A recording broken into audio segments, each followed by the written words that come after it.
Panibagong araw, panibagong video. Sa video na to ay kakain tayo ng gayabano o guyabano kung tatawagin sa. Ito nga po pala yung karugto ng pagkuha natin ng santol nung nakaraan pong video. Ngayon po pala pupunta po tayo na sa guyabano namin. Sabi nga po pala ng tatay ko madami na po yung guyabano na. Yung iba daw po ay nabubulok na. Dahil nga po sa nabubulok na po yung iba, nagkandahulog na po sa lupa. Kaya naisipan kong bumunta doon at sayang nga po yung guyabano namin. Kung hindi po namin yung kakainin. Abang naglalakad po ako, pinapakita ko po sa inyo yung aming lugar kung gaano po kaganda. Para makita niyo din po kung gaano kaganda ang lugar namin. Abang nagpibideo nga ako, napapaisip talaga ako ba't wala akong kasama. Dahil nga kapag wala kang kasama ka nakakaboring. Pero okay lang dahil maganda naman ang ating view. Dahil nga may mga tanim sa paligid. At namimiss ko na rin po ang dahan na ito. Dahil nga po sa nag-aaral ako, hindi na po ako nakapagdaan dito. Kaya nga nagpapasalamat ako sa araw na to dahil wala akong ginagawa. Dahil nga po tapos na po ako maglaba. Kaya nga napaisip ako na kumuha ako ng gayabano namin dahil sayang po to. Marami nga po palang tao na gustong kumain ng gayabano pero dito sa amin ay sayang na sayang. Dahil nga yung bahay namin ay medyo malayo po sa guyabano namin. Kahit tingnan niyo po ang daan po ay sobrang sukal pero hindi naman po. Ano ba? Malapit na po tayo sa guyabano namin. Habang papalakad ako, may nakita naman ako mga ano naman to. Parang nagbalik siya sa dating sila. Ay joke lang. Nagkat lang pala ako, naguluhan.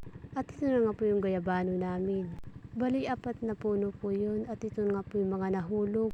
Dahil nga po sa kagawa ng mga bata. Huwag niyo nga po pansinin ni sticker dyan. Hindi ko alam kung bakit nandyan yan. At ito na nga po yung mga bunga. Hindi po nakikita. Yung may malaki po.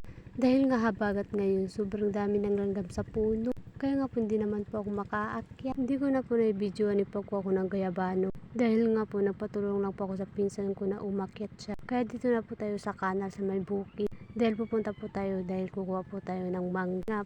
At yan nga po may nakita tayong bata na kasama ko.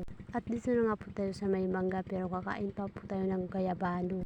Dahil po hindi pa tayo nakakapagtanghalihan. Nagugutom na rin po kasi ako. At ito na nga po yung sinasabi ko dahil habagat po marami po talagang langgam sa puno. At dito nga po hihiwahin natin yung gayabano dahil medyo hilaw-hilaw pa siya. Dahil ang gusto ko po sa gayabano ay yung medyo hilaw pa. Ayaw ko po kasi yung sobrang hinog na yung sobrang lambot. Dahil nga po parang nandidiri ako kapag kumakain ako nun. Kaya ito po yung medyo hilaw-hilaw pa siya. Nung tinikman ko po yung gayabano, sobrang sarap. At yung kasama ko nga po pala yung kapatid ko. Bali 3 po kami. Ay naging 4 na po pala kami. Sa wakas may kasama na din po ako. Nakita po nila kasi ako kanina kaya sumama po sila sa akin. Siguro naisip nila nag-iisa lang si Nini kaya sama na kami doon. Habang kumakain kami, may nakita kaming bayabas.